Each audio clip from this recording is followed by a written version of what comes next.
कोई ऐसा था जिसको आप फील्ड में छुपाते थे कहीं? ओए मेरा लास्ट ईयर था, मैंने अच्छा आउटशाउट कर लिया मकलन को। अब आखिरी उन्होंने अफरीदी ने कहा यार बस शबी जॉब वेल डन, कैच भी 2 छूट गए थे। तो अब मुझे लग गया कि मैंने यार एफर्ट कर दिया, सारा कर दिया था। आखिरी ओवर थे, उन्होंने कहा तूने बॉलिंग नहीं करनी। तो मैं अपना आराम से बुत बन के ना ज़मीन में गड़ गया था, ऐसे गड़ा हूँ स्ट्रेट। उसने आवाज़ दी, यकीन तो मेरे जिस्म से रूह निकल गई। तो 2 ओवर करने, मैं वो नो बस वो 2 ओवर क्या थे, फिर मुझे 28 पड़ा। मेरी ज़िंदगी में 28 नहीं पड़ा, पहुँचे नहीं जा रहा ना। बस यही था, बस बहुत मुश्किल होता है यार। बाकी बड़े अच्छे फील्डर थे, बहुत फील्डर थे, और जो फील्डिंग हमें कराई जाती थी ना, वो तो अब नाम नहीं ले सकते, हमारे बड़े सीनियर हैं। तो 1-2 करते थे। तो ये तो बहुत अच्छा फील्डर था, ये फ़ौरन से ना साइड वेज फील्डिंग कराते थे। तो ये पकड़ लेता था, इधर से पकड़ लेता, उधर से पकड़। उन्होंने कहा यार तुम तो बहुत अच्छे हो, उन्होंने 6 बॉल इकट्ठे फेंक दिए, ये पकड़ो। मैं तो मुर्गी बने याद है ना, तो 6 बॉल इकट्ठे फेंक दिए, बिकॉज उनकी डिफीट होगी ना, ये सारे बॉल पकड़ रहा है। वो ये रिकॉर्ड करना, ये हंसा है, मैं इमेजिन कर रहा हूँ 6 बॉल इकट्ठी। वाह ये तो बड़ा फुटेज निकला यार। अच्छा वायरल हो गई है। वो आमिर जैसे एक तीखा सवाल। लास्ट सुपर ओवर जो आपका था, पाकिस्तान हार गया अनफॉर्चुनेटली। लोगों ने कई बार, यहाँ पैनल पे भी अहमद भाई भी बैठे हुए थे, अहमद भाई ने कहा बोल के कि यार आमिर भी इसलिए कंट्रोल नहीं कर पाया, वाइड हो गई कि वो कई अरसे से 4 ओवर का गेम खेल रहा है। 4 ओवर की, was that a reason? What do you think? नहीं, आई डोंट थिंक सो, क्योंकि मैं रिवर्स पे कभी रिलाई नहीं करता। हाँ। मैं कभी भी रिवर्स पे कभी, और वो मेरी सोच से ज्यादा रिवर्स हो रहा था ऑनेस्टली। वो वही बॉल थी जो आखिरी ओवर किया था या दूसरी बॉल थी? मुझे नहीं आइडिया, ये मुझे नहीं आइडिया, पता चला होगा। लेकिन वो रिवर्स हो रहा था एक बहुत। वो बहुत ज्यादा हो रहा था। Any अगर मैं मिडल और ऑफ को एम करूं तो जाके 5वीं स्टंप लेग से भी उधर जा रहा था। ओके, ठीक। फिर रिजवान से भी थोड़ा सा हुआ कि वो हाथ से सिंगल ले गए, हाँ, उसने हाँ, थ्रो मेरे हाँ। ऊपर से फेंक दी। वो ज्यादा इसलिए लग रहा है क्योंकि 7-8 रन मुझे ऐसे हुए, एक एक्स्ट्रा कवर पे। वो वाला वाकया याद है आपको? अक्सर ना एक बंदा आ जाता था जिसकी आवाज ना पूरे स्टेडियम में बड़ी जोर से गूंजती थी, तो वो आवाज लगाता था। अच्छा, अब जो पहले इंजरी में खेल रहे हैं तो वो पेन किलर इंजेक्शन लगे हुए हैं, तो जाहिर बात है जब आप जोर लगा रहे होते हैं दर्दें निकल आती हैं वापस से। तो अब ना वो अगर लेसेस खोलते थे ना, कि मैं थोड़ा सा रिकवर करके ना अगला बॉल करूं, तो वो आवाज ऐसी आती थी। वो आवाज पता कैसी निकालता था वो, अच्छा, पूरे स्टेडियम में वो आवाज गूंजती थी। अच्छा, एक बंदा ऑलरेडी जो है वो स्ट्रगल कर रहा है अपनी इंजरीज के साथ, उसमें खेल रहा है, तो उधर से बात थक गया है। अरे अब ये ना लेसेस खुले, मैं इधर यूसुफ भाई खड़े हैं, इधर मैं खड़ा हूँ, मिडाउन पे हम खड़े होते थे। अब बीच में ना एक कहने मैनू साह नहीं लैन दे रहे, एनू कोई चुप करवा ले। अच्छा, स्टेडियम फुल भी होता था, लेकिन वो आवाज ऐसी निकालता था ना, तो पूरे स्टेडियम में आवाज वो गूंजती थी। कहते हैं या मैनू मैच खिलवा लो या बंदे नू कटवा दे। पुलिस भेज के मैंने पकड़ा। डेफिनेटली श्योर के इस वक्त जितने भी पाकिस्तानी अगर टीवी से बैठे हुए हैं तो वो सिर्फ और सिर्फ लाला को सुनना चाहते होंगे। बहुत शुक्रिया, thank you so much for your time Lala. सबसे पहले तो आप मुझे ये बता दीजिए, मैं तो बड़े दुख में बैठी हुई हूँ क्योंकि फाइनल में अपनी टीम को नहीं देख रही हूँ, लेकिन आज जो फाइनल हुआ वो वाकई जबरदस्त फाइनल हुआ, कैसा देख रहे हैं आप इसे? जी बिस्मिल्लाह, अस्सलाम वालेकुम सारे मेरे दोस्तों के सवेरा नुमान। Thank you so much Kiran देखें, डिजर्व करते थे वो। उन्होंने क्रिकेट में जो इन्वेस्ट करते हो आप अपने नीचे के डोमेस्टिक स्ट्रक्चर पे, अच्छी क्रिकेट पे, क्रिकेट एकेडमीज में, तो ज़ाहिर बात है उसका रिजल्ट आपके सामने आता है। और नो डाउट इंडिया का कॉम्बिनेशन, उनकी सिलेक्शन चैंपियंस ट्रॉफी के हवाले से, किस कंडीशन में उन्होंने क्रिकेट खेलनी है, तो उनके सिलेक्शन कमेटी ने बड़े जबरदस्त तरीके से काम किया और अच्छी टीम सेलेक्ट की और डिजर्व भी करती थी। हाँ ठीक है, आई नो कि इस वक्त सारे मैचेस कोई वेन्यू चेंज नहीं था इंडिया का, तो उनको कंडीशन, पिच पे स्पिनर्स के क्या सिचुएशन होनी है, किस कंडीशन में किस तरह बैटिंग या बॉलिंग करनी है, फील्डिंग का है बंदा। हाँ, और वो हर स्टेडियम में आता था, हर स्टेडियम में आता था वो। और फैसलाबाद में तो आप मैच खेल रहे हो तो बस खेलने के बाद मिले कभी उससे आप? नहीं मिला, पकड़वाया उन्होंने। मैं कह रहा हूँ लेतर मारो, ये 10वां 4था स्पेल कर रहा हूँ, भागा जा नहीं रहा। मसला ये नहीं, 4था स्पेल आ जाए ना, अब वो टांगे नहीं खुलती थी, अब एक कदम उठाओ लगता है माउंट एवरेस्ट क्लाइंब कर रहे हो। तो बंदा पहुंचने की कोशिश का, क्रीज लग रही थी, लगता है कि 300 मील दूर है, और वो आगे से खड़ा होता है कि पॉइंटिंग, बंदा थले बला कर ले, मुझे आने तो दे, फिर कर लेते हैं। But it's funny days here.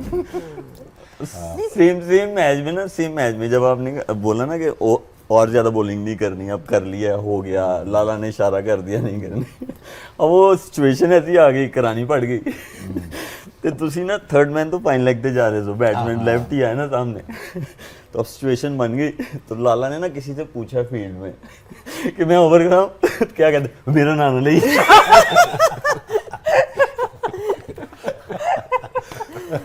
अच्छा कोई अपना वाक्य भी सुना दो, सारे मेरी सुना। इसको हमने पाकिस्तानी टूर था ना हमारा, पाकिस्तानी टूर था, तो ये छोटा हमारे साथ गया था। हालांकि ये बड़ी पुरानी मोड है, ये बहुत सदियों से आ रहा है, ये भी हालांकि लगता नहीं है, ये तकरीबन 31 साल से हमारे साथ है। तो मैं और राना क्यों होते थे, अब हमें शाम को भूख लगती थी, अब एक हमारा था डिलीवरी बॉय, हम इसको कहते ओए बलक इधर आओ, जाओ मैकडॉनल्ड लेके आओ। तो ये मैकडॉनल्ड लेके आता, चल के आता था, ये चलता भी टेढ़ा था, पाए मैकडॉनल्ड लाए। अच्छा इसके बाल सीधे ऐसे होते थे, ऐसे सीधे बाल है ना, वो जो कंगी सीधी करके डमन डमर वाली, तो बाल सीधे होते थे उसके। और ये फिर हमारे लिए खाना लाता था, और फिर वो आगे नहीं बता सकता, नहीं बता सकता, फंस जाएंगे। नहीं आगे रहने दे। अच्छा उसी टूर का ना एक और फनी वाक्य है, वहाँ पे ना हमारे जो मैनेजमेंट में थे वो ना हर बंदे को कहते थे शेव करके आओ। तो अब ना एक बंदा था वो, उसने सबसे ज्यादा रन्स बनाए हुए थे उस टूर पे। तो अब वो ना उसको लास्ट वाला मैच जो था, जो इम्पोर्टेंट मैच था, अब उनकी ए टीम बनी थी इंग्लैंड की, पहले हम काउंटीज के अगेंस्ट खेल रहे थे, तो जब उनकी ए टीम बनी ना, तो उस बंदे को ना बाहर बिठा दिया। तो अब हम ऑफिशियल डिनर पे जा रहे थे, बस में आ गए ना, तो वो टाई लगा रहा था। तो बस में आया ना, तो वो छोटा मिरर नहीं होता जो ड्राइवर के लिए होता है, जहाँ पे वो देखता है सारे पीछे लोगों को, वो वहाँ आके ना बंदा टाई लगा रहा था जिसको बाहर बिठाया। तो उन्होंने ना पीछे से आवाज़ दी, अब उनको वैसी तप चढ़ी हुई थी कि मुझे बाहर बिठा दिया, आखिरी मैच में मैं टॉप रन गेटर हूँ। तो उन्होंने ना आवाज़ दी पीछे से, राणा शेव नहीं की थी। अच्छा उन्होंने ना ऐसे मिरर को देख रहे थे, मुंह ऐसे करके ना वापस सारा मुंह शार्पनर जी देना था रह गया। मतलब इतनी शेव कर ली है। हाँ रोज शेव, पहला काम शेव कराते थे। मैं बॉलिंग करवाई, शेव क्यों करवा रहे? अच्छा 109 कितने ओवर थे? 110 ओवर 110 ओवर, उसके बाद 1.5-2 घंटा फील्डिंग। तो जो मुझे जुर्माना लगाते शेव पे, बता वो भी बता दो। अच्छा अब इनको पता था कि अब फाइन होना है, तो हमारे डेली अलाउंसेस इतने नहीं थे, मेरा 20 पाउंड थे। तो ना इन्होंने ऊपर वाली पॉकेट में रखे होते थे कि ना टाइम बचे। अब शेव नहीं की हुई, आगे ना उधर से आवाज़ आती थी, शेव नहीं की थी, अब आवाज़ ना आए तेरी।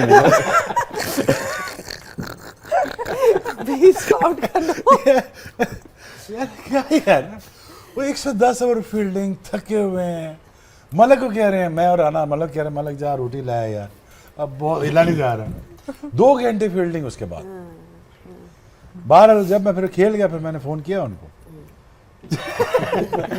हफीज और सना से भी पूछ लेते हैं अपने प्लेइंग डेज का कोई ग्लेन फिलिप मोमेंट, कोई ऐसी चीज़ जो माइंड में आती है। नहीं देखें, जब आप खेलते हैं एक दूसरे के साथ तो हर चीज़ खुला के सामने आ जाती है, अच्छी चीज़ें भी। इंटरनेशनली जो स्ट्रेटेजी बनाई जाती है, इन्होंने हाई टेंशन मैच अपना ओवर कर दिया, ठीक है, 7 अच्छा ओवर कर दिया, उसके बाद आप मैच से ऑफ हो जाते हो। अचानक से होता है कि दोबारा अंदर जाना है। मैं मजे ले रहा था थर्ड मैन के, मैच तो जीत गए, मैच जीत गए ना, उसके बाद इनको दोबारा आना पड़ा। वो बॉलर जो कि 16वां 15वां ओवर या 17वां ओवर जिसने किया है ना, उसको लेके आया जाता है। ये पहले से तयशुदा होता है। आमिर भाई आपसे पूछा था, ये तो अचानक बोला होगा कि आमिर आ जाओ, मैं इसे पूछा था, मैंने कहा था मैं करूंगा। ठीक है, आपने रिस्पॉन्सिबिलिटी ली थी, ठीक है। और ये फखर वाला डिसीजन किसका था? ये मुझे नहीं आइडिया, आई थिंक इफ्तिखार का अपना ही था। आइडिया में है, बोल नहीं सकते। अच्छा, ऐसे कि फखर का जिक्र आ चुका है तो एक फखर की बड़ी सैड वीडियो दिखाइए हमें। ये जो शुएब मलिक ने भी बात की वो बेसिकली मैं था। वो जो जिसे पूछा जा रहा था ना, तो असल शायद भाई स्ट्रेटेजिकल मूव लेने के लिए ना वो पूछते थे मिसबा से या मुझसे पूछ लेते तो क्या लगता है क्या किया जाए। तो बेसिकली शुएब भाई की थके हुए थे, ओवर कर लिए हुए थे, तो ये पीछे से गुजर रहे थे ना, तो ही बेसिकली आस्क्ड मी कि मेरा ना तो वो इस तरह के इंसिडेंट्स हो जाते हैं। इट्स नॉट कि इन्होंने बाद में ओवर नहीं किया, ओवर किए, लेकिन that time he never wanted to bowl the next over. तो बंदा थक जाता है, 3-4 ओवर का स्पेल किया हो, तो इस तरह के काफ़ी मोमेंट्स होते हैं। Syed Ajmal was one of those, हमेशा कुछ ना कुछ क्रिएट करता था, हमेशा कुछ ना कुछ फन लेके आता था। तो ग्राउंड में जब तक आप ये फन ना हो आपके साथ तो आप इंजॉय भी नहीं करते। रजा हसन को तो आप जानते हैं ना, लेफ्ट आर्म स्पिनर, उसकी स्टोरी सुनाता हूँ मैं। फैसलाबाद में मैच हो रहा था तो उसने ना 2 आउट कर लिए, बल्कि 3 आउट कर लिए। तो ना वो अदनान रसूल ऑफ स्पिनर है, वो आया बैटिंग करने, तो उनकी अच्छी दोस्ती है आपस में। तो उसने कहा मुर्शद मैंने वैसे ही 3-4 आउट किए हुए हैं, तुम्हें तो मैं आराम से आउट कर दूंगा, तो क्यों मेरा जोर लगवाना है, तो आउट हो जाओ। उसने कहा अच्छा जी फ्लाइट छोड़ो। उन्हें फ्लाइट छोड़ी, छक्का। तो वो कहता है मुर्शद क्या कर रहे हो, उसने कहा वो गलती होगी, फिर फ्लाइट छोड़ो, दोबारा फ्लाइट छोड़ो। उसने दोबारा फ्लाइट छोड़ी, फिर छिक्का। उसके पास जाके कहता है, वो मैं नहीं बोल सकता जो उसने उसको कहा, जाके रजा हसन को करीब जाके कहता है, वो बोल के ना डैश डैश डैश कर ले, कह रहा है सिंगल है तू इधर आ, मेरी जान छोड़ मैं दूसरे को आउट कर लूंगा, मेरी जान छोड़ तू इधर आ। शोएब अख्तर और शोएब मलिक भारत को जीतने के बाद मनाए जश्न और केएल राहुल और रविंद्र जडेजा वरुण चक्रवर्ती के हो गए फैन, बोले इनसे अच्छा तो कोई 6 मार ही नहीं सकता। केएल राहुल के हो गए फैन वसीम अकरम, और यहाँ पे सभी दीवाने हो गए पाकिस्तान की पब्लिक, इंडिया की। विराट कोहली की अच्छी बैटिंग परफॉर्मेंस फाइनल में रही नहीं, मगर मोहम्मद शमी की बॉलिंग देखकर पूरा पाकिस्तान मीडिया हैरान हो गया। शोएब अख्तर और शोएब मलिक तो भाई पाकिस्तान की तो वो इतनी ज़्यादा इंडिया की तारीफ कर रहे थे कि तनवीर अहमद एकदम गुस्से में लाल हो गए। वो बोला कि तनवीर अहमद बोला तुम लोग पाकिस्तान से होकर भी अपने पड़ोसी देश जो अपना दुश्मन देश है उसके सपोर्ट कर रहे हो। तो पाकिस्तान की मीडिया शोएब अख्तर और शोएब मलिक ने बोला हम जिसका सपोर्ट करेंगे, जो अच्छा प्रदर्शन करेगा उसी का तो सपोर्ट करेंगे।